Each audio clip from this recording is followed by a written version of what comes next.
منافقین کا بیان کیا کہ غزوہ تبوک کس میدان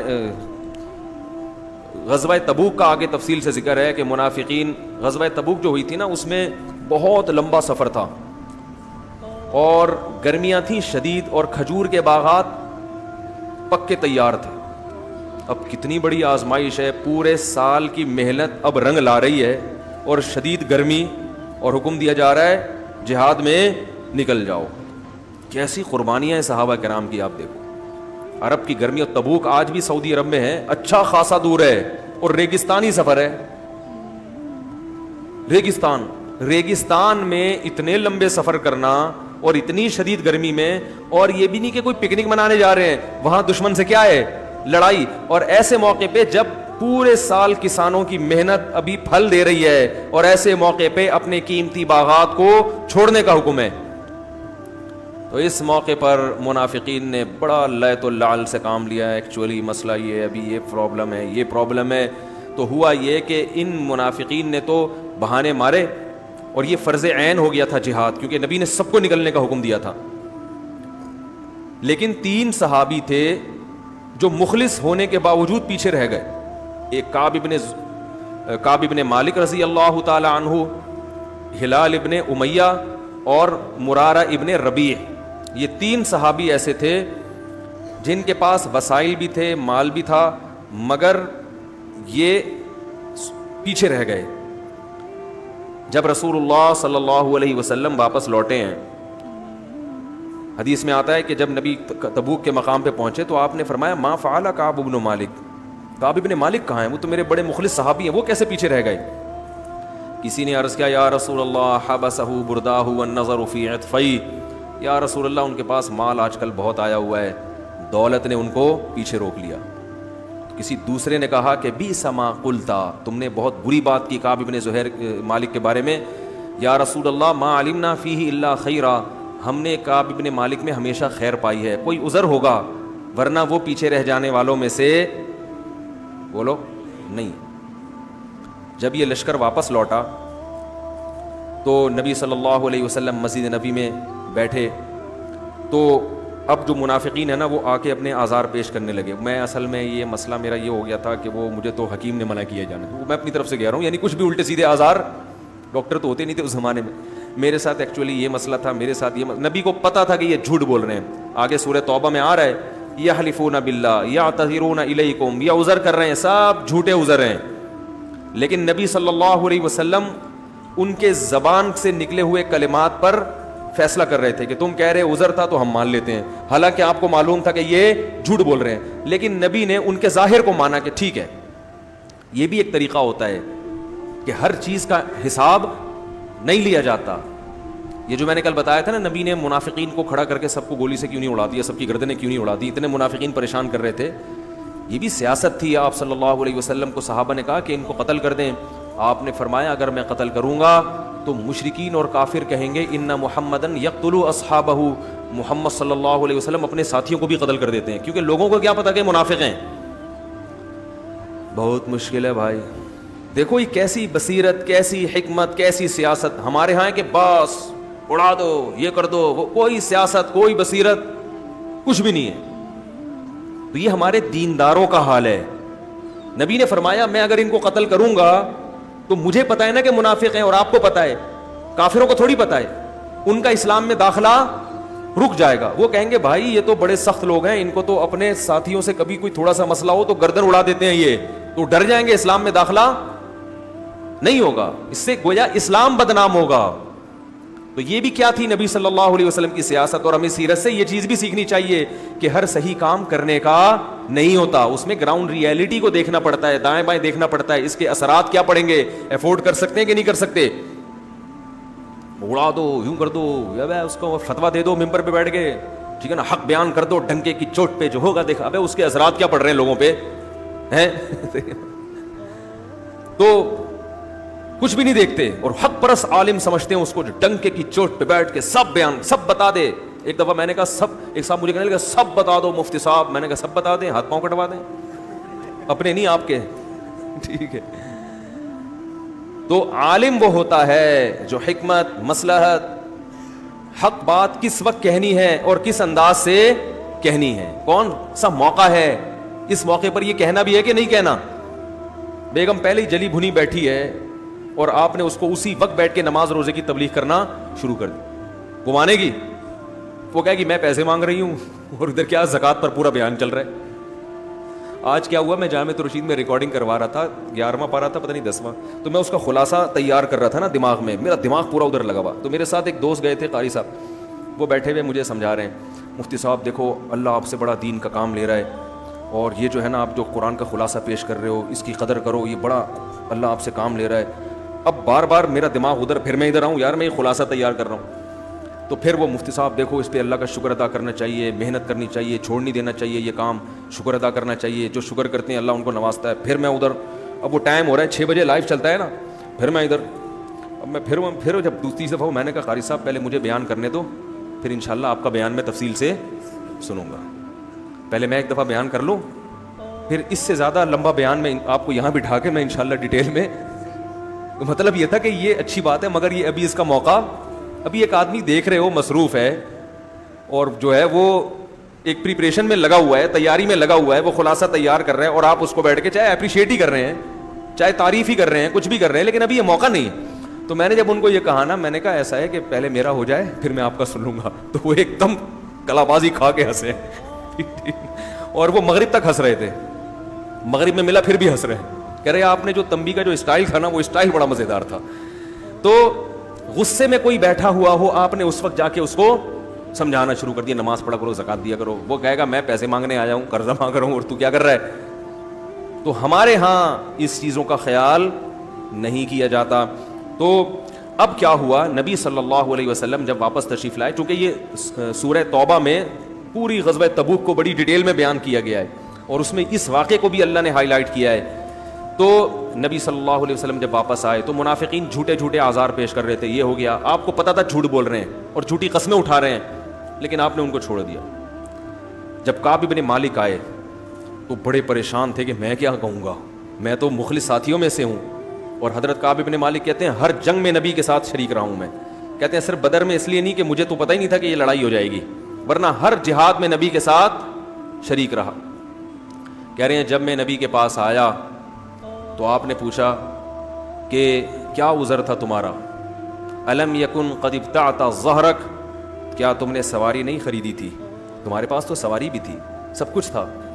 کعب بن مالک کہتے ہیں میرے دل میں شیطان نے بڑے وسوسے ڈالے کہ میں بھی منافقین کی طرح جھوٹ بول دوں، لیکن کہتے ہیں میں نے کہا ایک جرم میں نے کیا ہے، دوسرا جرم میں بولو بھائی نہیں کروں. کہتے ہیں میں نے کہہ دیا کہ یا رسول اللہ کوئی عذر نہیں تھا، کوئی عذر نہیں تھا میرا، بس شیطان نے روک لیا مجھے، اور اتنا مالدار تو میں پہلے کبھی تھا ہی نہیں جتنا ابو.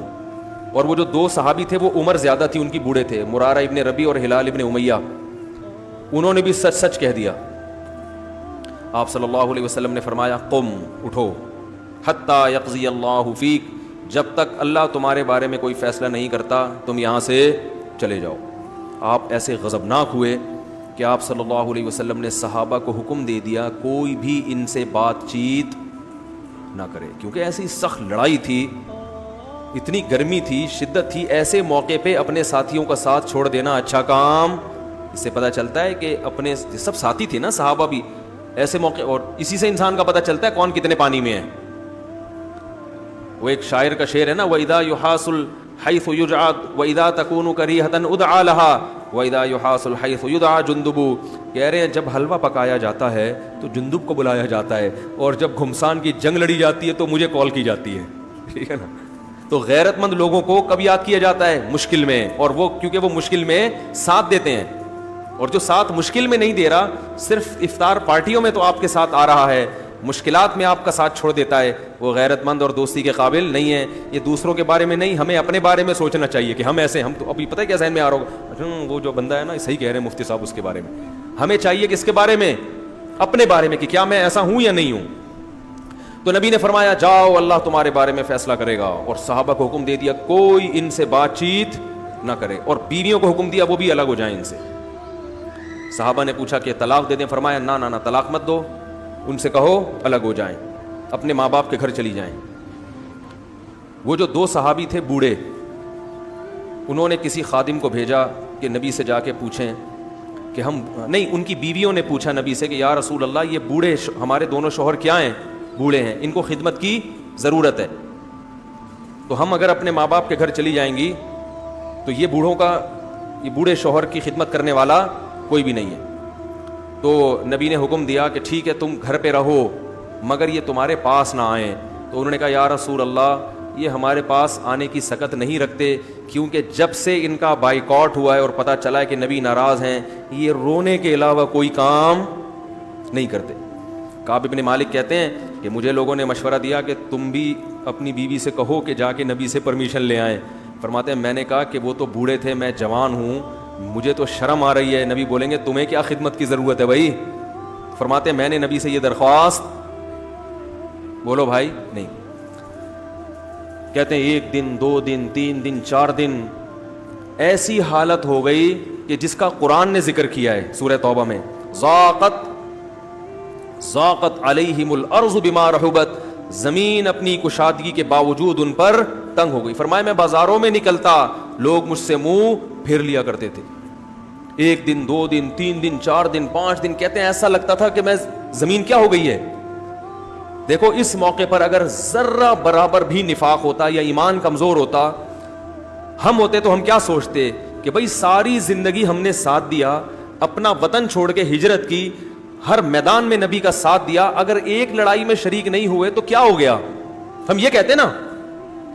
باقی تو سارے گئے ہیں، اگر میں نہیں گیا تو کون سا طوفان آ گیا، ہم یہ کہتے نا. اور اس پر اتنی سخت سزا ہمیں دی جا رہی ہے کہ بائیکاٹ کیا جا رہا ہے، ہماری بیویوں تک کو اپنے والدین کے گھر بھیج دیا گیا، اور کوئی مدینہ میں ہم سے بات کرنے کے لیے تیار نہیں ہے. کتنی بڑی آزمائش. یہ کہنا آسان ہے، جس پہ گزرتی ہے وہ جانتا ہے کہ کتنی بڑی آزمائش ہے. آج کسی سے عقیدت محبت ہونا، ذرا سی کوئی کوتاہی اس کی سامنے آ جائے فوراً عقیدت کا جنازہ، ایک دم عقیدت کا جنازہ نکل جاتا ہے.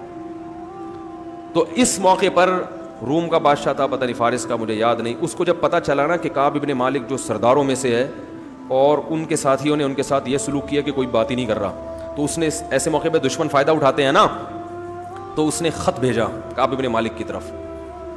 تو حضرت کعب بن مالک کہتے ہیں کہ میں بازار میں چل رہا تھا کہ ایک پکارنے والا پکار رہا تھا، میں یدل علی کعب بن مالک. بھائی کعب بن مالک کون ہے؟ کیونکہ وہ اجنبی تھا، دوسرے ملک سے آیا تھا. تو لوگ اشارہ کر رہے تھے وہ ہے، نام بھی نہیں لے رہے تھے کہ بات نہ ہو جائے. نبی نے منع کیا بات چیز، اشارہ کر رہے تھے کہ بھائی سمجھ رہے ہیں. وہ میرا بیٹا ہے نا، ایک دن چھوٹا سا بچہ، میں نے اسے بولا یہ کس نے توڑا ہے، تو پتہ کیا کہتے ہیں ایسے نا ایسے کر کے. جب بھی میں کسی کو اشارہ کرتا ہوں تو مجھے وہ منظر یاد، وہ منہ سے نہیں بول رہا، ڈر رہا تھا، کہہ رہا ہے ایسے کر کے اس نے کیا ہے، تاکہ اس کو پتہ نہ چلے کہ میں اس کی طرف اشارہ کر رہا ہوں. تو بچے اس طرح کی حرکتیں کرتے ہیں. خیر کہنے لوگ کیا کرنے لگے؟ اشارہ، کیونکہ نبی نے بات چیت سے منع کیا ہے. کہہ رہے ہیں وہ میرے پاس آئے اور مجھے خط تھما دیا. اس خط میں لکھا تھا کہ ہمیں یہ پتہ چلا ہے، بادشاہ نے لکھا تھا کہ تمہارے ساتھیوں نے تمہارے ساتھ بڑا ظلم کیا، حالانکہ تم تو عزت کے قابل آدمی. دیکھو چڑھانے والے ایسے چڑھاتے ہیں نا، تم ذلت کے لائق نہیں ہو، تم عزت کے قابل ہو، تمہارے ساتھ ایسا سلوک نہیں ہونا چاہیے، تم ہمارے پاس آ جاؤ، ہم تمہیں عزت بھی دیں گے، پیسہ بھی دیں گے، حکومت بھی دیں گے. کوئی اور ہوتا کیسا پھسل جاتا ایسے موقع.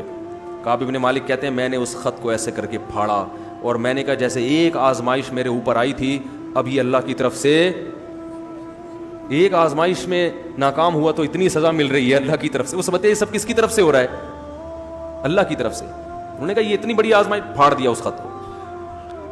کہتے ہیں پھر وہی کوئی بات ہی نہیں کر رہا.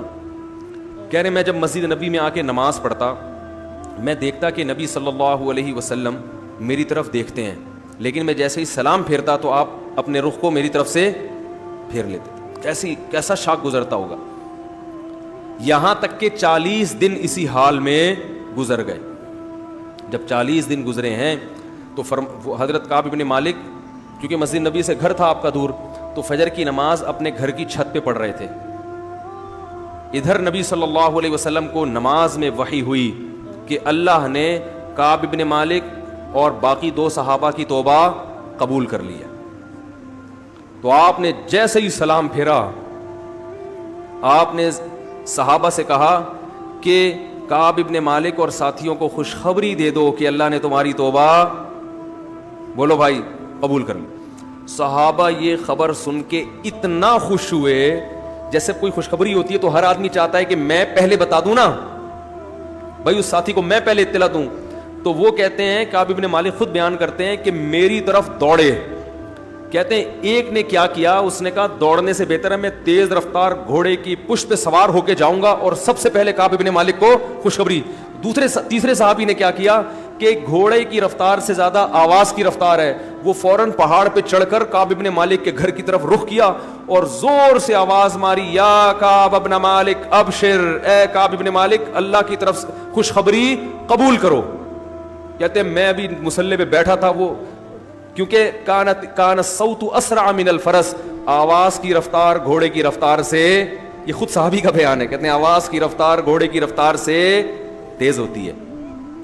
تو وہ ان صحابی نے نا اپنے شوق میں، جیسے ہوتا ہے نا کسی کو اطلاع دینی ہوتی ہے تو بھائی چڑھ کے آواز لگا دو تاکہ وہ گھوڑے میں جو ہے نا پہنچنے سے پہلے میری آواز پہنچ جائے. کہتے ہیں میں نے جب پہاڑ پہ آواز سنی کہ اے کعب بن مالک خوش ہو جاؤ، بس اتنی، میں سمجھ گیا کہ میری توبہ قبول ہوگی. میں فوراً دوڑا نبی صلی اللہ علیہ وسلم کی طرف مسجد نبی میں. جب آیا آپ صلی اللہ علیہ وسلم کی خدمت میں تو آپ صلی اللہ علیہ وسلم مسجد نبی میں بیٹھے ہوئے تھے اور آپ کا چہرہ خوشی سے چمک رہا تھا.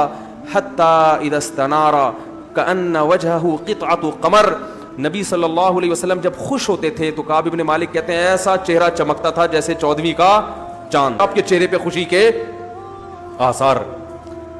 اور کہتے ہیں کہ میں جیسے ہی نبی کے پاس آ کے بیٹھا، نبی نے کیا خوشخبری دی، یا کعب بن مالک ابشر بخیر یوم مرت علیک مر علیک منذ ولدتک امک.